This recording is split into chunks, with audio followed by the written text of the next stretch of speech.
Hello. I love the look. That is awesome. Yeah, I thought, well, if you're gonna like turn up in your pajamas, I should at least get dressed up for the occasion. Yeah, exactly. That's awesome. How are you? I'm great, thanks. I'm gonna take this off because it is very hot, and also you get really strange high pitch. I don't know if you can hear it from flashing I know I these can't hear. flashing glasses. Oh,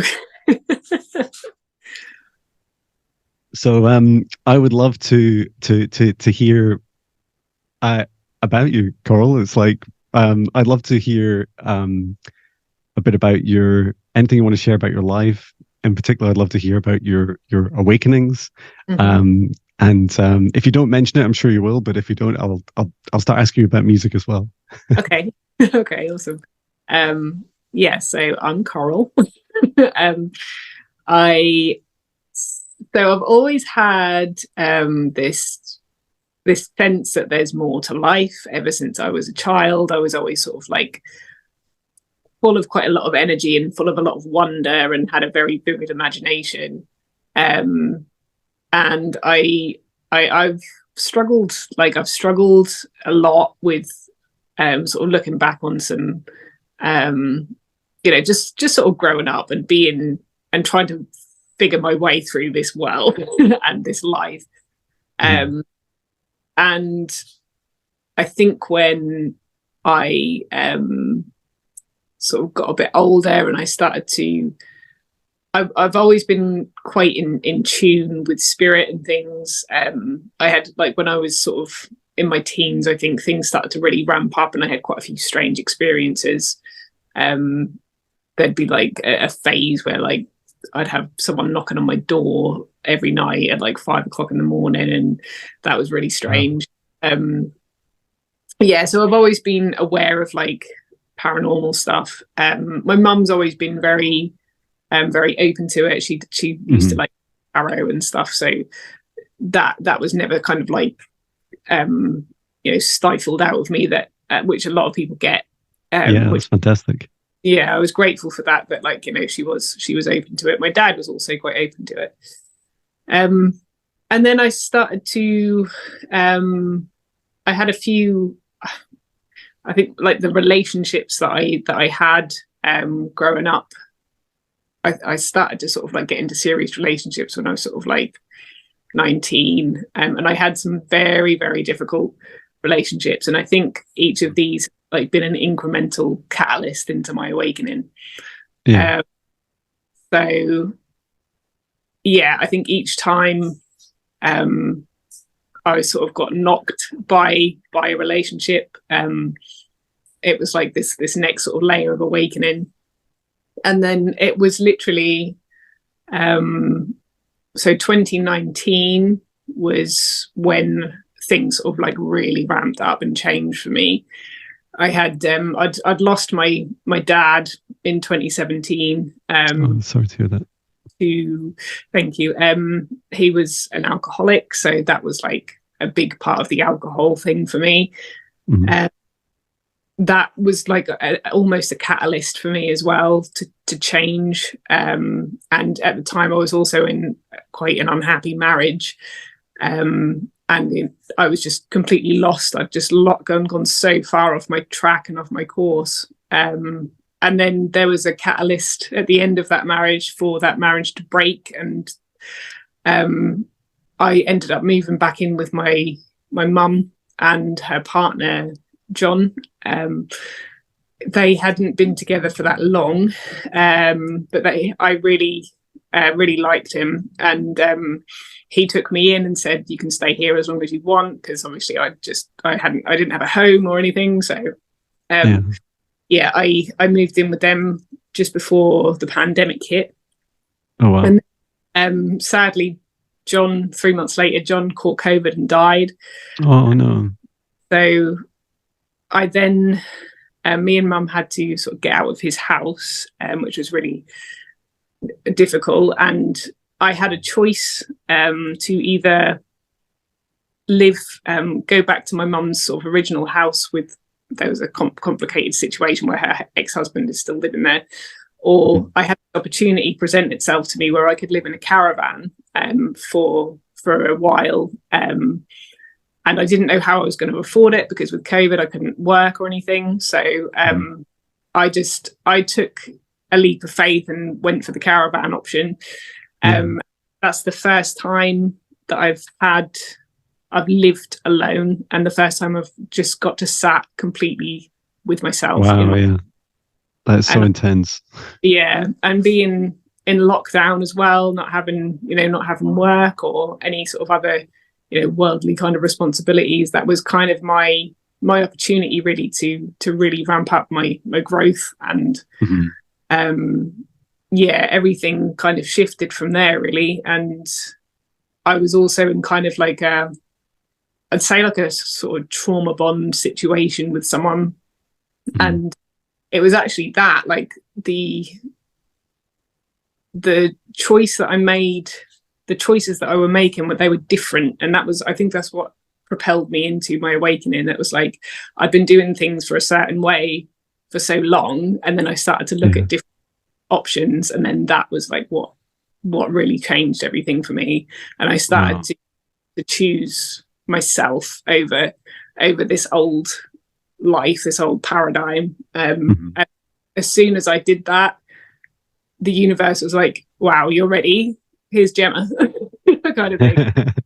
And then I thought I was going to be going in one direction, and like I was like, no, I'm going to be single, I'm not going to I'm just going to be sort of on my own for a little while. And Gemma came along and she's like, no, you're not. And then Gemma got together. That was when things like really amplified as well, because we had these two sort of energies that kind of, they were very, we were very connected. And things that, we just sort of like never looked back. We've been kind of trying to face a lot of energy. And I'm really like grateful for that relationship that I have with her, because she gets it and I get it too, and we've had to face a lot of stuff together. So that's my journey. Wow.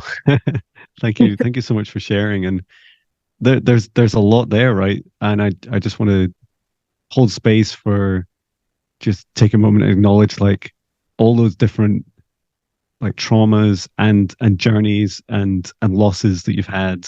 And like none of those individually are easy, and you've been through a lot, and it sounds like quite a short space of time as well, and very intense. And I wanted to ask about the time you'd spent in a caravan. The most time we have a little camper van. The most I've spent in it by myself was 5 days. And it was so intense. It's very hard to describe it. I was just faced with myself. Well, I had the dog with me, and if I didn't have him, I don't know. I don't know what I would have done. And my family were down in Yorkshire for a week, but I had to stay in Scotland. And I was interested in your journey there. Like, how long were you in the caravan? So I lived in the caravan for a year. And funnily enough, Gemma also ended up living in a caravan, like 3 caravans away from me. Oh wow. So that was all very, very orchestrated by the universe as well. I was there. I lived there for a year, and I think Gemma moved in to her caravan sort of like around June time. So I moved in. It was the November 2020, and I left like the October 2021, I think. So I'd had like a few months there, kind of down, and it was cold. It was really cold. Oh, wow, yeah.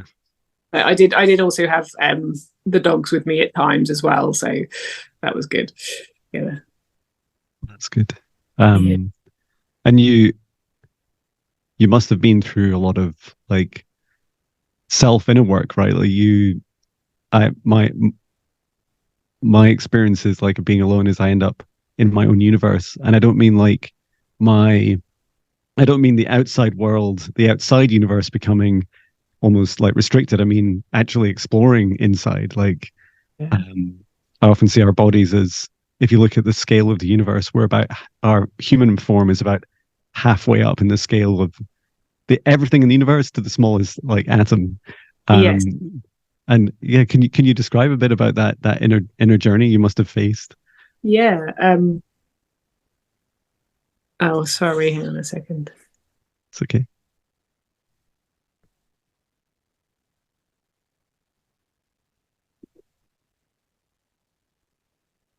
We shall be back in just a moment.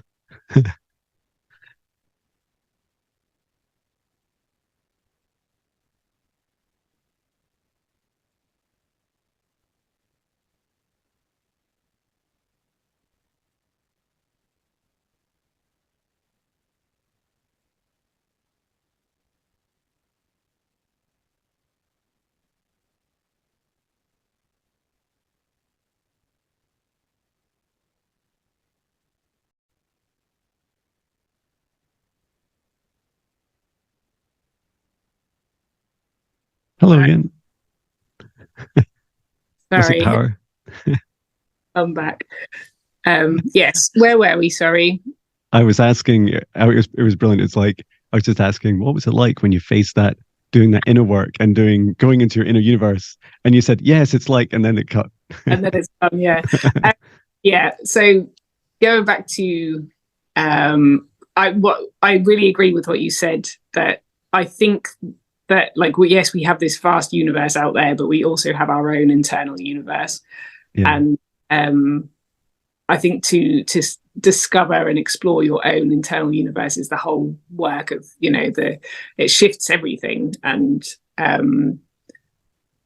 it was like, I guess my actual awakening moment, I still kind of remember it. So I was learning a lot. I was learning a lot about relationships and a lot about health and a lot about healing trauma. I was learning about parts work. I mean, I had like a lot of time to sit and to learn, basically. So I did learn, and I sat with myself a lot. And it was like I was just faced with this, everything that I believed was just like, oh, that's not that. It was okay, that's that. It's not that. But it's very hard to explain when you have that, like that epiphany. But like you're reprogramming yourself, right? Like you're realizing that all these kind of mental constructs and mental models that you've had aren't quite right. That there's, at very least, there's something else that might be right. Yes. And that alone is enough to make you question it and think, maybe I should explore this more. Yeah, exactly. It was it was literally that. I questioned everything that I believed up until that point. And I actually was aware then that I had freedom. It was like, I don't have to choose it anymore. I don't have to be this way. I don't have to have these relationships. I don't, and it was rather than like a mental understanding of it, it was like a deep inner knowing. And that was like when everything just shifted for me. And I think I had a couple of days where after I had that epiphany, I just felt completely like I was egoless for a couple of days. And I just felt like this connection to everything in the universe, everything in the person. It was like, wow, this is insane. And I had no fear either. There was like zero fear. And I've been trying to get that back ever since. So it was like I was like in that space for a few days, and then I came back to being human again. So yeah, that was my crazy awakening in those days. So that's so cool. How about you? What sort of led to your awakening? I would describe myself as, up until the age of, I'm not entirely sure, maybe 8 or 9, I was pretty I was unaware of how aware I was. I could see ghosts and shadows, and I felt like I was talking to spirit. But I I dimmed that all down as I shared it with people. None of it particularly traumatic. Well, some of the shadow figures I saw like scared the hell out of me, and tormented me in my house and stuff. And it was really annoying when your parents don't see them, and And I remember them saying they no, ghosts aren't shadows. They're just shadows. They're shadows. And I'm like, well, they're pretty scary, and they like move around like the curtains, like some sort of Oh, animal, and that's pretty scary to me. yeah. But I shut all that down for a long time until 2017. And in if I look back now, what I found interesting is when I looked back at some of um, the Facebook memories that have been coming back, uh, and this has been a theme for me recently. I feel like I'm going through this full cycle, like I'm being brought back to so many of these same things. But like this conversation now, actually in 2017, like earlier on, maybe as early as January in 2017, the universe was really trying hard. It was like slapping me about. It's like, John, wake up, wake up. And I'm like, what do you mean? And so I was posting on Facebook things like, I saw 3 shooting stars on my morning run. I saw like an owl fly in front of me, and I saw these numbers, and I was saying all these things, but they just didn't like, they weren't getting through because I'd already been 20 years chasing ghosts and UFOs on YouTube, and Yeah. and whenever I visited castles or ancient sites and stuff. So that kind of truther part of me was hungry, so hungry for more. But I split. um I just decided that psychic mediums are like other people, and that people that have these gifts are other people, not me. Yeah. And then the catalyst for me in 2017, November 2017, a friend invited me to a Kundalini yoga session that she was doing and a sound bath, and the whole thing was about 2 hours. And I'd never meditated before then, ever. And so it was like a total baptism of fire. And I literally sat down when I think we'd only just started in the Kundalini meditation. I closed my eyes and I saw. Hang on 1 second, I can show you what I saw. Okay.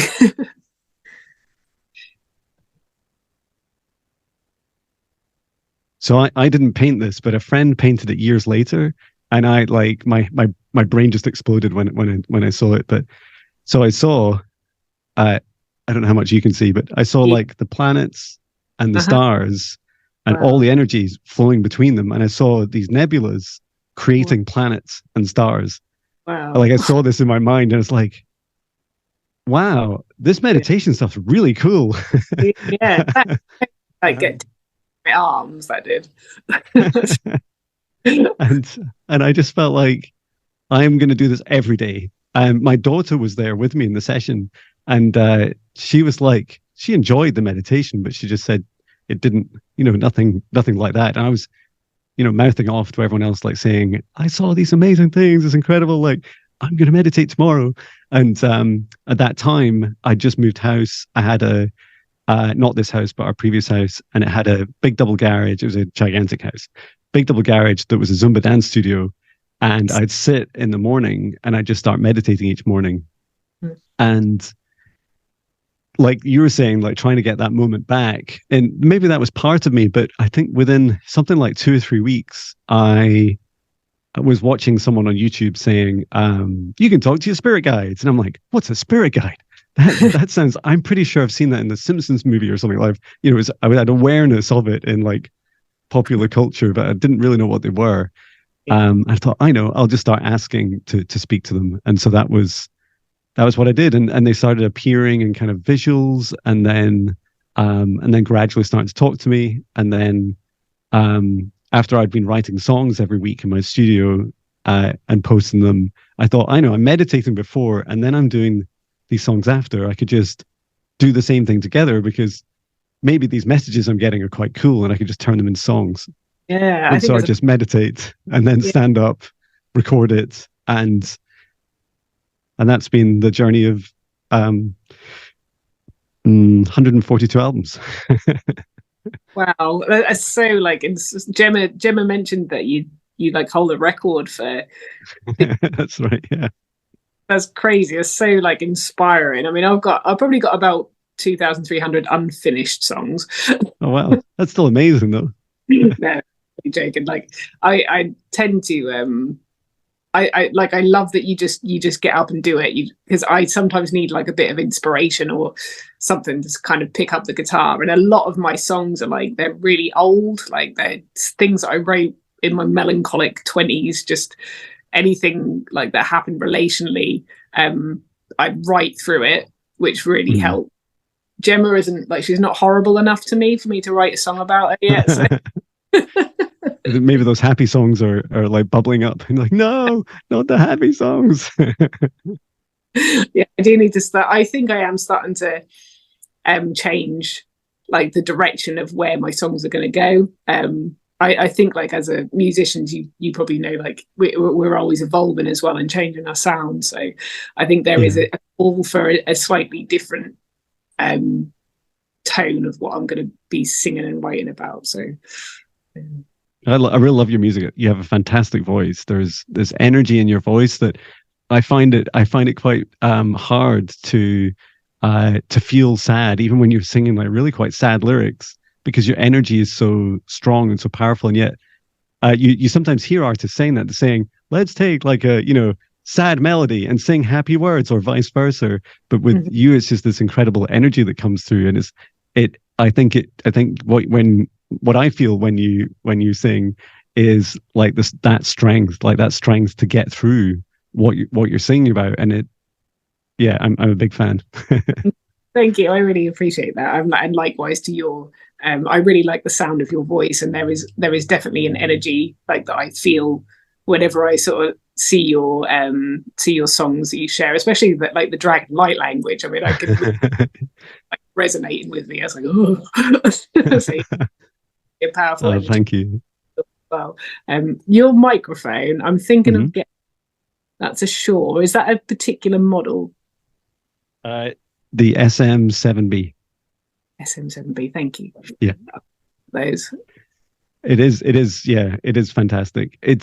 But it's so good that everything else I have just sounds terrible in my head. It's like, now that I've heard it. But yeah, it's really cool. Thank you. Cool. Yeah, I love hearing a bit more about your creative process or creative sources. Like I think you mentioned you said driving, and did you say walking as well to me previously? Yeah. So some some things do come if I have a quiet moment. I think I forget sometimes that you do need silence to actually hear to hear yourself. Yeah. We're just so bombarded with noise constantly, and it is usually those moments either in the shower when I'm driving or walking, where something starts sort of channeling. Either it's a melody or or some lyrics sort of coming through, and that usually sort of turns. I've got so many voice notes of ideas for songs, but my problem is time. I really I've just dropped one of my working days at the minute so that I can focus one day a week on music, because I've just fantastic. Congratulations. Thank you. I've just not had the time or the creative space to keep writing. But yeah, I mean, and sometimes I will just pick up the guitar and just play, and a melody will come out on the guitar, and then there'll be like, I'll start humming a tune over it, and then the lyrics will come. Yeah. That's how I tend to write my songs. So how about you? What's your creative process?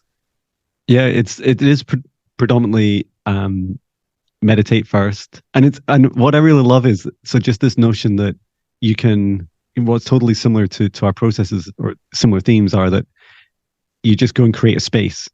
And I am like completely time obsessed, especially my morning routine. Like, it's both my my superpower and my kryptonite, right? Which is, get up at 5 a.m., go for a run, come back at 6, do yoga, gym, meditation, shower, eat, then record a song, then do the "Hi, it's Jon" video, then like go to work or whatever I do, and and walk the dog in between. And it's like everything has a minute to it. Yeah. But what's incredible is that it is only 10 minutes that I meditate. And there's just that slot where I'm saying to the universe, even that 10 minutes, just saying, okay. And I just say it out loud. I just say, guides, higher self, and source, what messages do you have for me at this time for the highest good, love, and compassion of all? Yeah. And then I just sit and wait and receive. Yeah. And it's, and as I receive it, I just speak it out loud. I just, when I was like years ago, when I first started it, I would just maybe just be describing a word, a word or two. And that was enough. Sometimes it'd be quite a big word, like, or two words, like maybe like the fifth dimension or something. And I'm like, oh, I don't know what that is, and then I would maybe Google it, and then I'd maybe go, oh, this is a thing. I can write a song about a thing, and then just go and do it.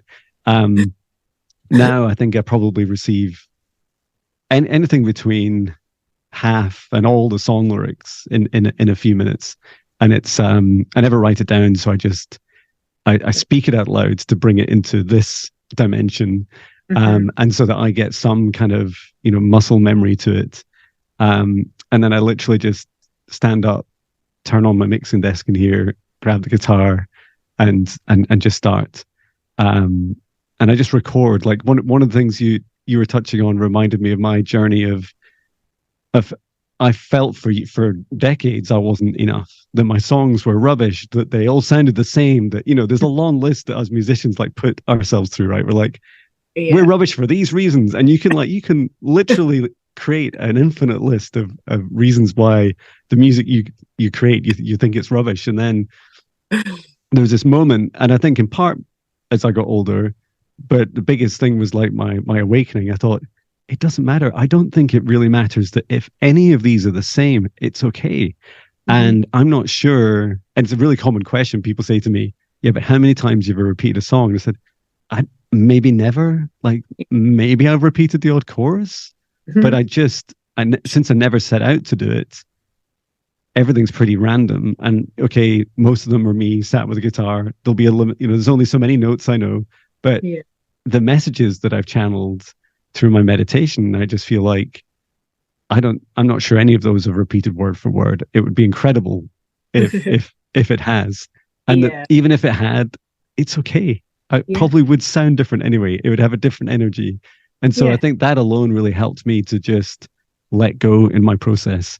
And I do have some friction. Like I don't really like going back or taking a long time to build a song.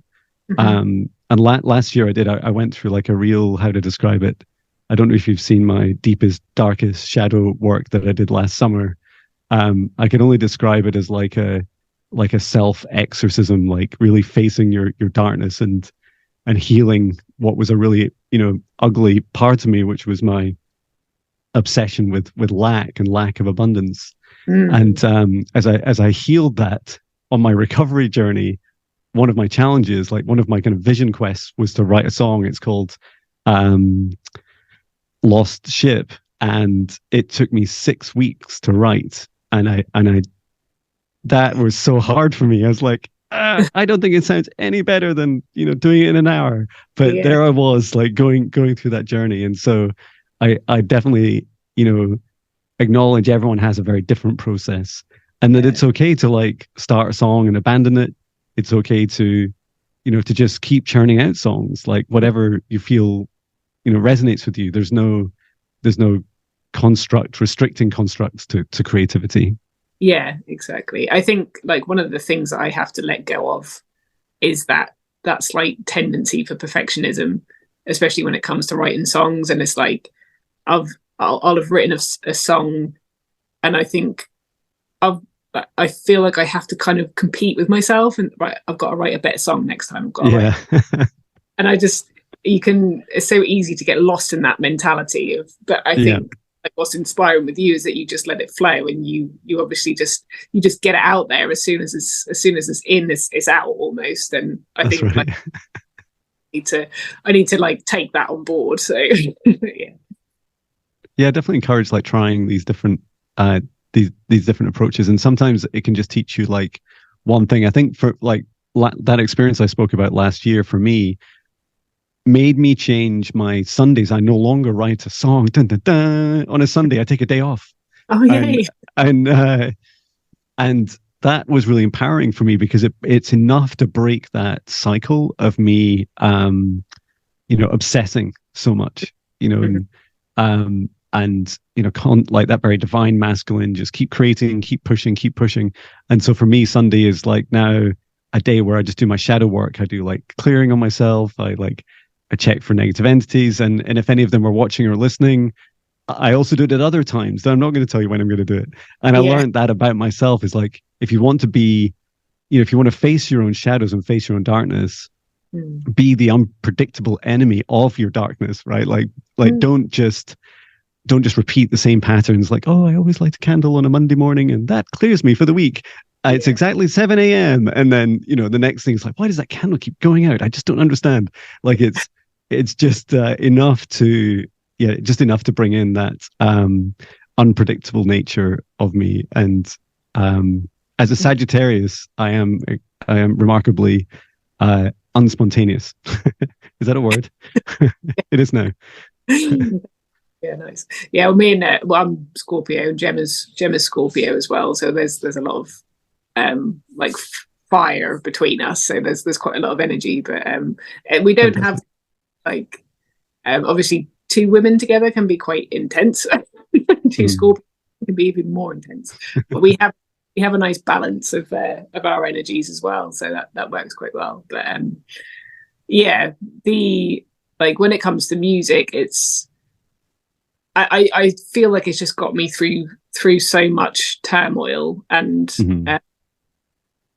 I mean, because I did share a song a couple of days ago that I went back to. It was an old song that I wrote with my band a few years ago, and we recorded it. And as soon as I started playing it, like the emotion that went into that music was just coming out of me. And that is like the power of music, isn't it? It's just such a universal language as well, I think.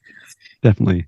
Yeah, I quite often use it in like I'll do like a quantum healing session for a client, and I can literally spend an hour plus talking at them, and then I'll just pick up my guitar and channel a song for them in the session, and I pretty much say it all in 4 minutes. And then I'm like, oh, that's how powerful it is. And and I feel like my, when I'm channeling, like my voice changes and the energy changes so quite dramatically, especially when you've got, a high vibration being stepping into you as you're creating. Like, oh, that's really different. I didn't know my voice could do that or resonate like that. And yeah, I love that.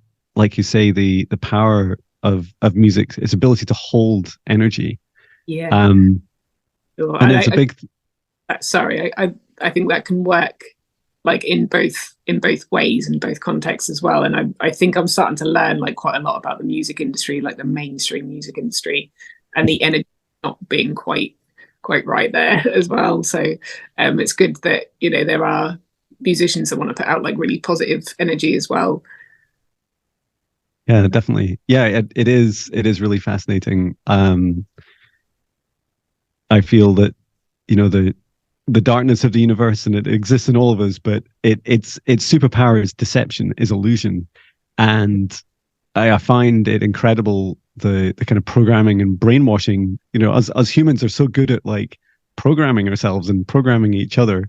And yeah, music's an incredible thing to witness. Like when you hear music of someone who has poured their heart into it, and they're trying to convey the emotion, and they're really wrapping every note and word in like an envelope of that emotion, and posting it to you, like they're giving it to you, and you're receiving it in your heart. You're like, I feel it. Like I'm there with you. I feel it. And then when something else comes on, and it's like maybe a famous producer's like strung together, I think there was, I won't name the artist, but like, like 28 cuts to create the single chorus or something.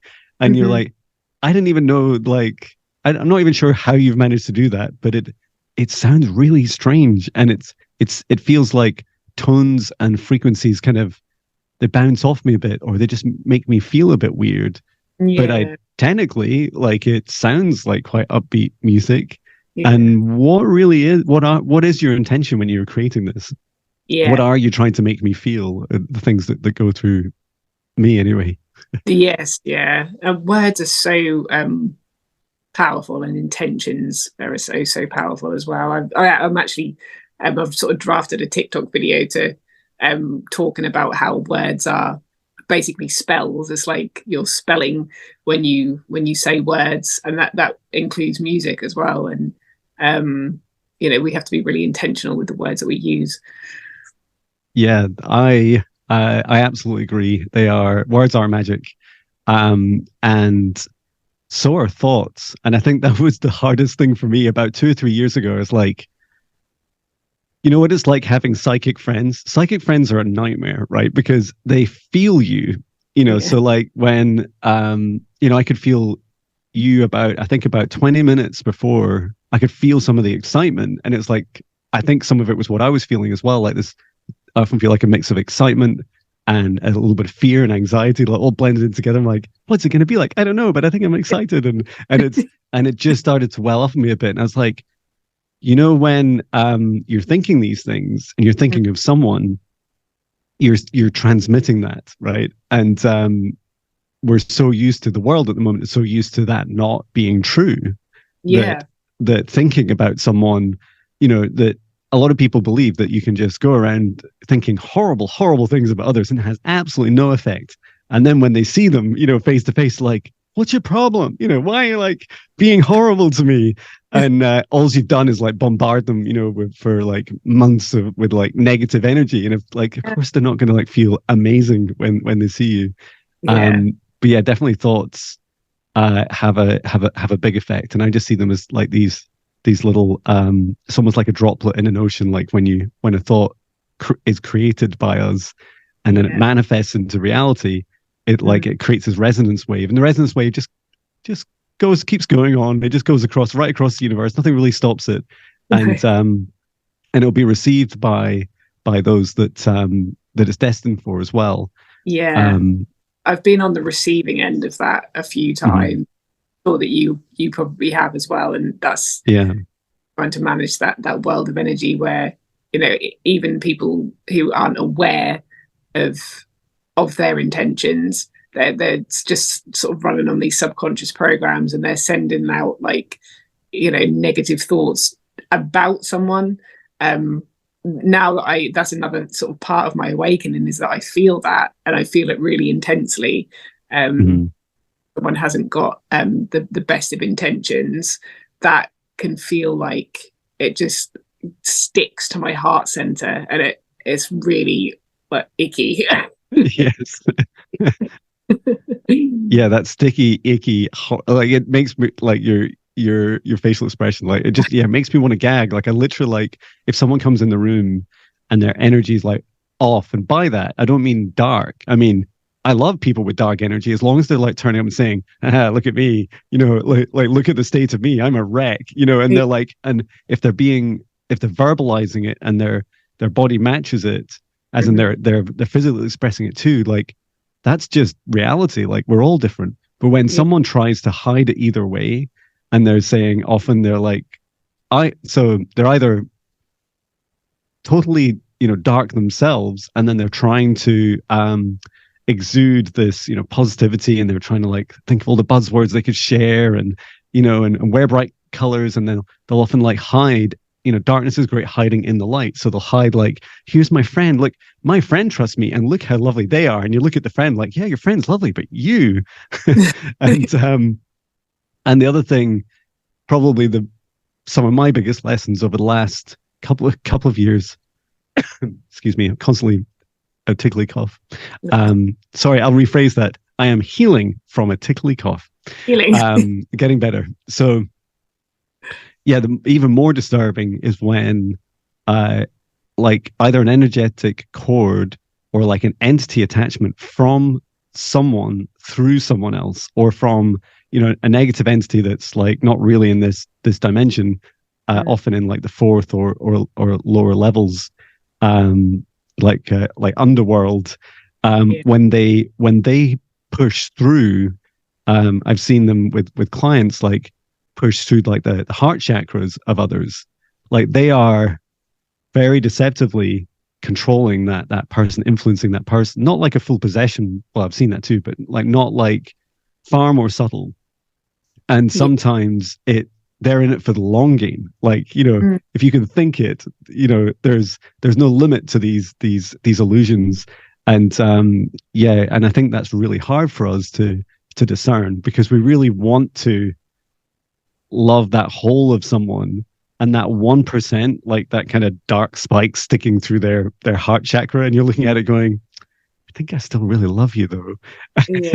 And actually that thing is connected to something really, really horrible you don't really want to be around, and is influencing them. I think that's really hard to discern. But the good news is, like, we're gifted with these incredible hearts, right? We have these superpowers of our hearts to actually receive that energy just resonating off them, and they can't control what's resonating off them. And we get to discern, we get to decide, like, I do or don't want to be around you. I do or, you know, that is or isn't within my boundaries. Yeah, this has been a really, another thing that's been very difficult for me to navigate, because before I had the awarenesses that I have now of energy and how it works and entities and that whole, you know, that whole realm. I think, like, beforehand I did, I thought everything was just love, light, compassion, and you just have to accept things for how they are and love people for how they are, even if they're being quite nasty, if they're being, you know, if their behavior is really affecting you. I used to take a lot of that. I was a massive people pleaser. And that was, I thought I was doing the right thing and thought I was being like really compassionate, really empathetic, and I gave that to everyone, no matter, you know, no matter what they did to me. It was like, I still love you. But I think since having that awakening, it's now like, I know that I have to have boundaries to protect myself, because we deserve to be protected ourselves, to love ourselves. And if that means you have to separate yourself from people that aren't ready to, you know, to take that journey, then that's what you have to do. And that is sometimes the most loving thing that you have to do. Yeah, absolutely. I heard, I was teaching last night in my new training course that I kicked off, the Higher Self Foundational Training. I was teaching concepts, and they're really quick, right? They're just like, you know, here's like a brain dump of the really the important concepts I think you need to understand. And one of them was unity. And you know what? You try and cram that in like 2 minutes, and it's like really hard. But for me, unity is about us, you know, nothing is excluded, right? To earlier points of, like, you know, explaining some of why, when we're so empathic that and filled with love for others, that we don't create boundaries, is because we see them in us and vice versa. We see that oneness, and we feel that unity, and yet we don't. We haven't yet, like, matured enough to create a sovereign boundary, just like we did when we set up a safe space for this chat. You know, I instructed all other energies and entities to leave immediately, and it's like, and the golden bubbles that we create, that setting that intention, that boundary. You're saying, because it's just a wild west, like, it is a jungle, this universe. It's a jungle of energies. And so, yeah, by creating that clear boundary, you say, you know, this is acceptable, this is unacceptable. And then you're left with these, you know, it's all, and I always have these kind of happy discussions with my spirit guides about, it's like, easy for you guys to say. You're not the one that then has to, like, turn up in front of the other human and go, like, I'm sorry, it's just not working out, or like ghost them or block them, or whatever you decide to do. Or say, you know, you can continue to have a friendship with me, but never, ever, ever, you know, do a healing on me without my permission, you know, or whatever your boundary is that you set. And that's some of the harder parts of unity, is that, or what I think is even harder, is when you see the amount of suffering that goes on in the world, the amount of what many of us would call, atrocities and evil that we enact on each other as a species and on the planet and other living things. Like it is so horrific. And yet in unity, in oneness, they are, everything that happens is a reflection of us. And that is so hard to come to terms with, because you realize, so it really means that, unity is, no one's left out. Like even the deepest, darkest, ugliest being in the universe, like, has some love in it, like and it's tiny, right? And it's probably the smallest amount. There'll be one being out there in the universe that has it. And yet they are still a reflection of us, because we're just all on this big spectrum of this darkness to light.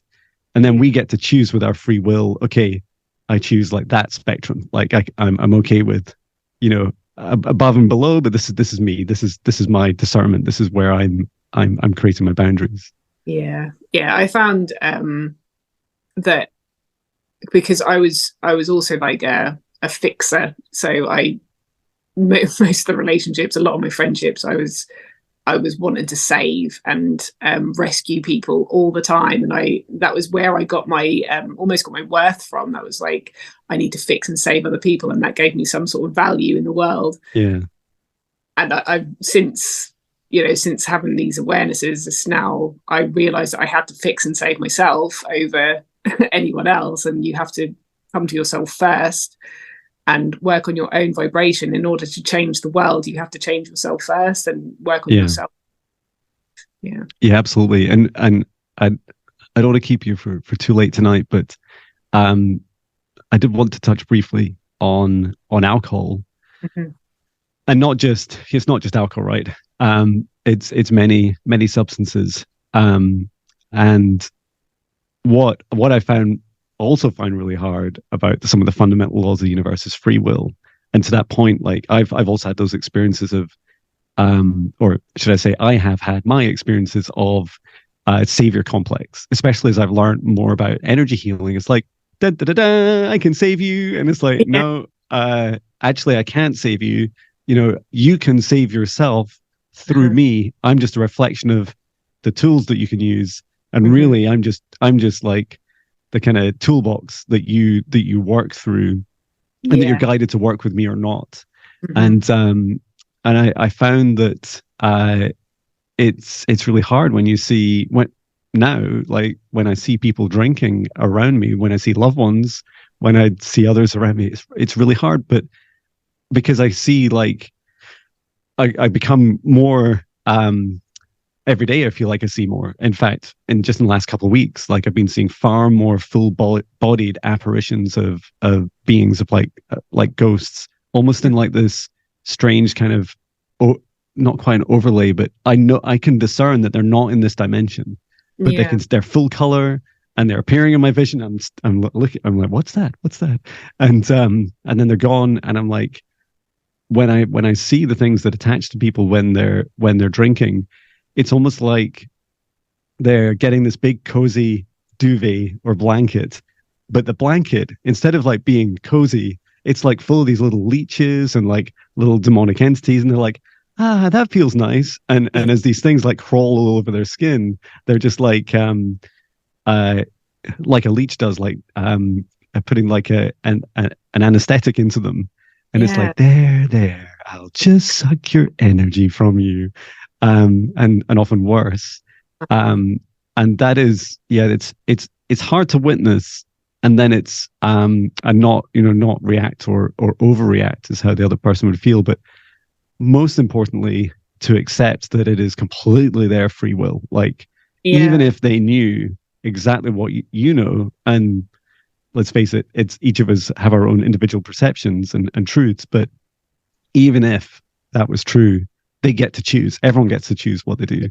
Yeah, for sure. Yeah, it is very difficult, especially when it's such a, like, an ingrained part of our society, especially in the UK and America. Like, it's such a part of our culture now, and when you see it for what it really is, and you see people that you care about, people that you love, making that choice so often, it is hard. It is hard to try and be neutral about it, because not only do I know the physical impacts of alcohol now, like I also know the spiritual impacts of it, and to see that so often is just, it is difficult. It is really difficult. Yeah. I think I gave up around. It was after my awakening, but I found it really hard because I always had really bad I always had bad meditations, but I had bad hangovers. I'd always had bad hangovers for like whatever since I started drinking at 16. Yeah.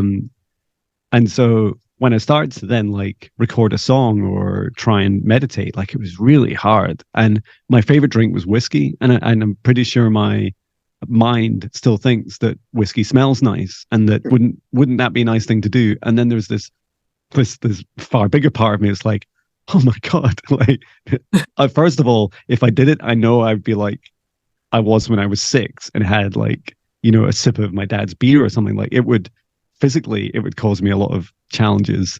Yeah. But then energetically, like, yeah, it's scary for me now. And Yeah. I that said, I would consider things like I did at university, like magic mushrooms or microdosing. Like I definitely have some fun, but I just don't I don't feel the same appeal anymore, since either in my meditations or my client work, they're so galactic. Like I just don't feel that desire to like try different ways of exploring other than just doing the hard work and just going like, I can do this myself. Like I can bring this, bring in these incredible realities into this reality now. Yeah. And I can then go drive a car, or I can then, write some music or whatever I want to do. Yeah, exactly.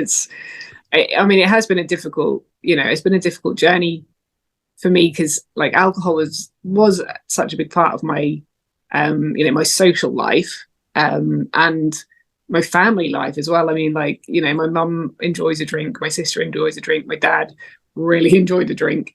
And, all of our family gatherings, everything is just always around pubs, alcohol, and to be the one to like step away from that hasn't been easy, because I have had a lot of like FOMO, fear of missing out.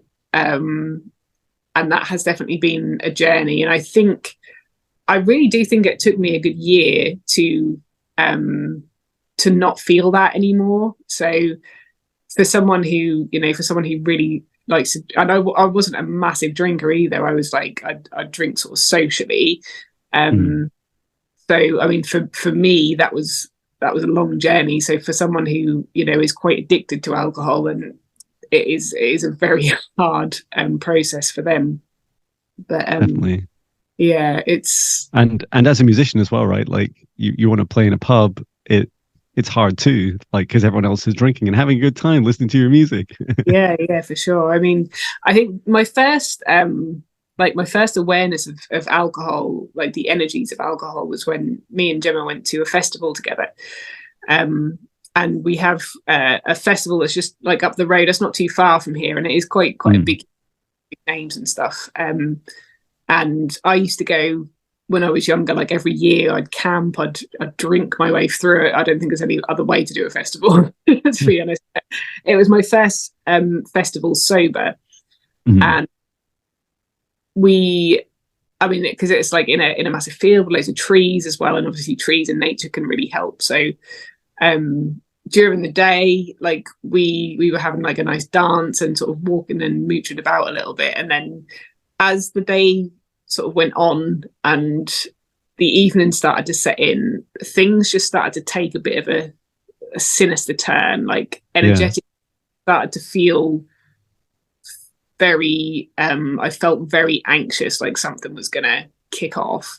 But nothing kicked off. It just felt like it was going to kick off, and I felt it like deep within my body. And this is as the alcohol consumption was like going up, and there was obviously a sea of people. I mean, we're talking like, maybe well, thousands and thousands of people all drinking, all taking drugs. And that was very, very difficult to come to terms with, because I'd done that so many years before, like so many years in a row, and to be sober and to have the awareness of alcohol energy and to be in it was like, this doesn't make sense to me. Why am I feeling like this? Yeah. And Gemma actually felt very, she was feeling it very intensely, to the point where we had to leave a lot earlier than we planned to, because it was just too much for both of us. And we spent quite a lot of time having to clear like a lot of energy after that. Being pretty much the same experience. I mean, I had a gig last year at quite a big event, and it was the same thing. Like, as the alcohol consumption went up, the energy just started to change, and again we had to like clear quite a lot of stuff off. And it would often as well play out with mine and Gemma's relationship. It would start to cause like this friction between us as well. It was like it almost argue. And I think that is that alcohol energy, and even just being in that energy would affect us. So that was my kind of like first awareness that alcohol and the energy is very dense. Definitely. Thank you for sharing those experiences. Like a lot of what you've just said, all of what you've just said, it's just so powerful, right? It's just so significant. And I feel it's quite hard I always used to laugh at ex-smokers before I gave up smoking, and now, ex-drinkers. It's like, it's so easy to come across as being quite self-righteous when you tell someone, when you try and describe some of these things to other people. But the reality is, like, even when we're not drinking, like it's still a jungle. Like, it's still, when I'm going for a run in the morning at 5 a.m, I see like these shadow figures running between different houses, causing nightmares, feeding off people. And these are people just sleeping. Like, they're lightly, most of them sober, lightly, most of them getting ready for, their working day. Yeah. And so then when... Sorry. Go ahead. No, I was just going to talk about dreams and sleep, because I have a lot of stuff going on in my sleep as well. And I can, if you can see that you see entities, you see that that's happening. Like, I don't see things I sometimes see things in my mind's eye, but I see a lot. So it's interesting that you said about, while people are sleeping. And I feel like, so when you drink alcohol, you open yourself up completely, and it's a bit like you're like this kind of this calling card to anything negative in the vicinity. And also, like you say, like, just like us as individuals and the collective of this planet and of the universe, like, we all have this power to co-create as well.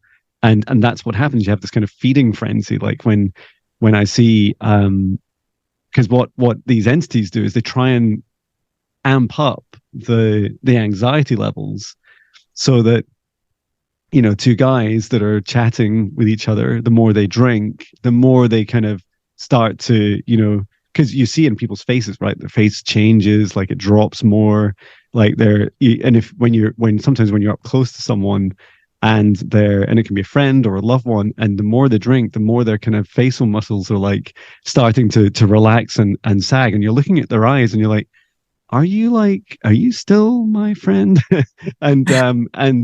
And then as things continue, what these entities are trying to do is trying to like start the fight, right? They're trying to build they literally don't care about the outcome. All they want is both parties to somehow argue. They want to create that feeding frenzy of fear, anxiety, that loose energy. They want to feed off whatever happens. And they'll often, their superpower is the ability to find like your trigger point, right? Like, if I was sensitive about being short, they'd be like, quick, like, tell me short, and or laugh about his height or something. And then, and vice versa, I'm triggered, and then and so on, and it escalates. And we have to we have to fight with these things without alcohol. Mm. Yep. Sort of like fight with energies and entities. I mean, this morning we had quite an intense morning this morning because we were both feeling quite a lot of energy from that had trickled through from last week, from things that we both had to do, and even like just collective energy from like a Monday morning energy. We were feeling that as well, and you know, we have to try and muddy our way through that. And I know, like, knowing if something isn't yours but still feeling it is really difficult. And like adding alcohol into that mix would just make it so much more intense, I think.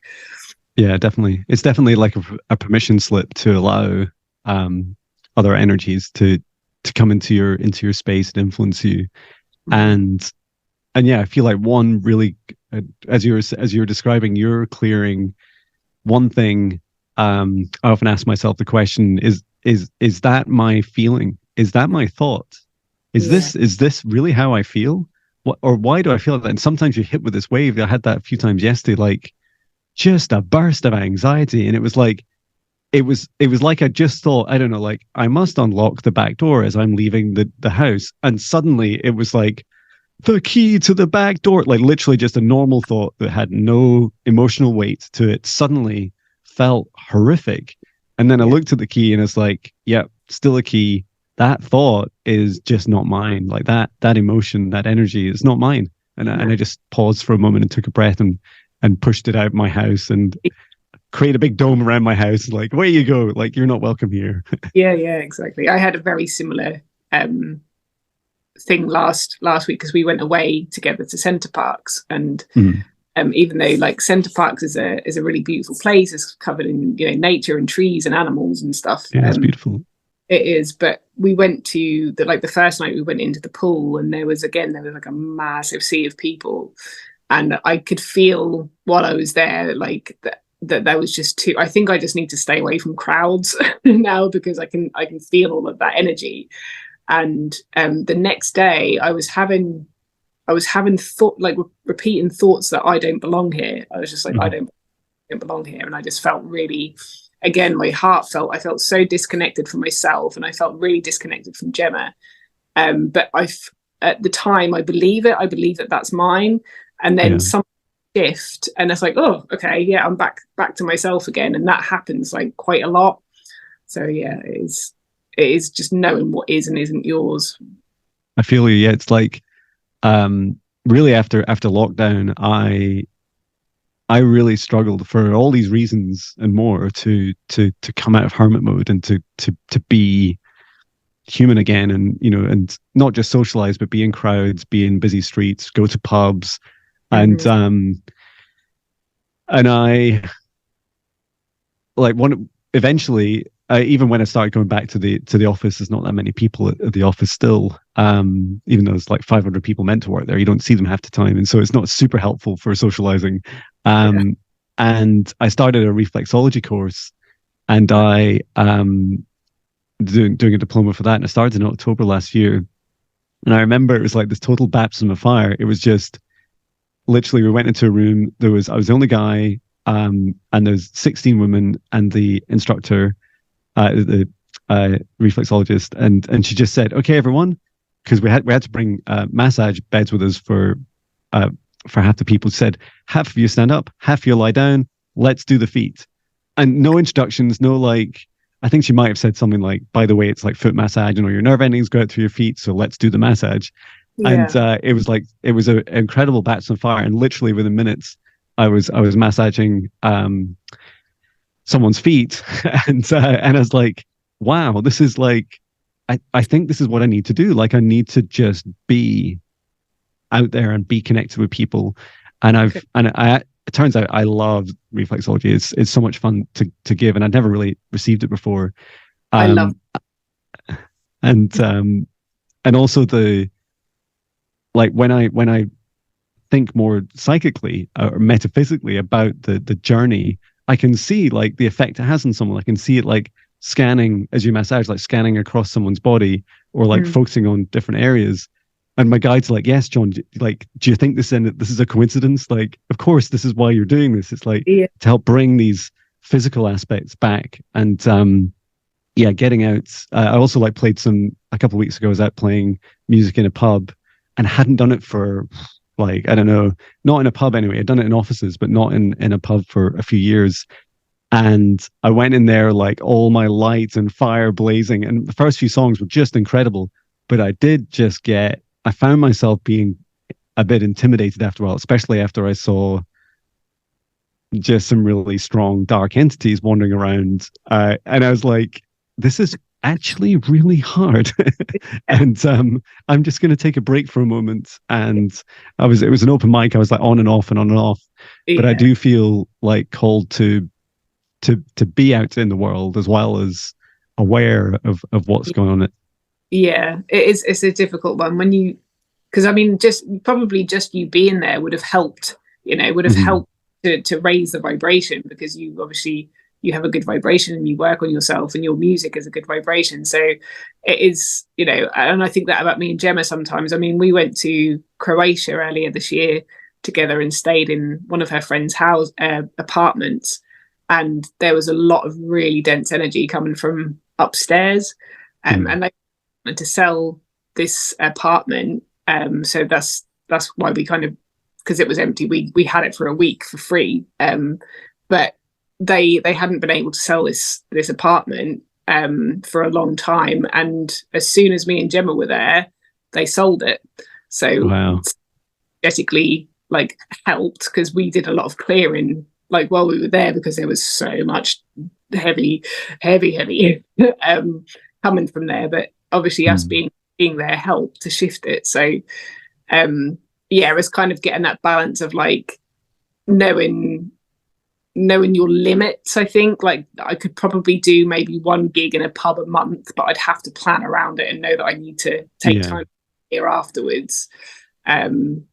Yeah, it's sort of navigating that, again, being human and being sensitive, and being a spiritual being is, it's tricky. And it's the same with tattoos as well, because I'm a tattoo artist. So sometimes I've had to do a little bit of work around the things that I tattoo, the actual had some problems, whole other conversation. It's quite a long story, but I actually found someone else on TikTok who's been really helping me and mentoring me with some issues that have cropped up with my tattoos. It's like an energy exchange. Things that I tattoo can sometimes affect me energetically. The people that I tattoo also can energetically affect me as well. So that's been very difficult to navigate as well. So yeah. Wow, that's so cool. Yeah, I was just getting a sense of how your tattoo work, physically manifests the energy in the creation of that art, and it's so symbolic, both in the art itself, but also the fact that you're putting on someone's skin is hugely powerful. Yeah, that's incredible. Yeah. Well, I feel like I could literally talk for hours. Yeah.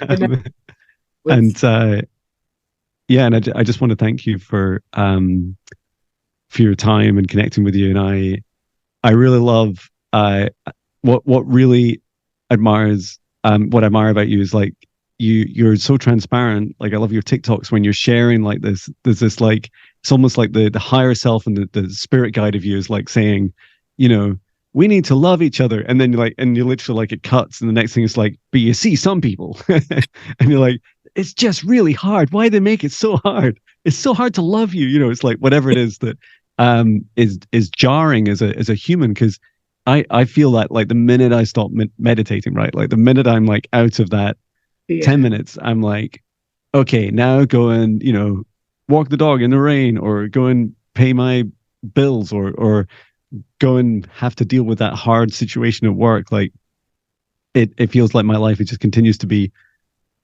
filled with more and more contrasting experiences, and that they grow like further and further apart. And yet everyone is a test, right? They keep coming back in cycles until you're like, okay, I'm done with it now. It's cool. Like I love bills too. They're awesome. It's that battle, that ongoing cycle of like, and I always try and be I think humor is really important as well. That was something that, you know, that I inherited from my dad, is his sense of humor, and very cynical, very sarcastic, and that sometimes really helps me, but it also conflicts with me as well, because I've got this like really sort of serious, sensitive side, and then I'm a bit of a sarcastic bastard at the same time. So I love it. Yeah, I often feel like sometimes just the dark side of my sense of humor, or whatever dark side of music, or the dark side of me, like sometimes it's just the savior of me, because sometimes it's so intense and you feel like light is never enough by itself. You're like, I just need to have a laugh about this. And sometimes I'm laughing at someone else or doing something I shouldn't be doing, but it's like I I still need to exist here. I still need to get through this. And it's so easy when my spirit guides say to me, like, Jon, just listen to them and how their heart feels right now. And you're like, no, I'm out of here. Like, yeah. No, I choose. How about you go and do it? You go and have a chat with them. Yeah, this is for you. You deal with that. Exactly. Okay, well, I'm going to wrap us up with that. And I'd like to thank you so much for your time and your energy and your shares. It's so powerful and incredible to meet with you. Yes, thank you as well. It's been I could literally talk about all this stuff forever, but yeah, your time as well. It was nice connecting with you. Yeah, you too. Yeah. And yeah, I look forward to chatting with you again sometime. Yeah, and it'd be amazing to catch up on your journey. And who knows, maybe we'll meet sometime in since we're in the same almost country. Yes, yeah, for sure. And possibly some music collab stuff. That would be cool. Oh yes, that would be amazing. I would love that so much. Yeah, let's make that the next thing. Yeah, we should definitely collab. I just love collaborations. Yeah, super fun. Sweet. Okay, cool. Well, fabulous. Thank you. Well, take care, and I'm sending my love. Yes, thank you. Bye bye. See you. Bye.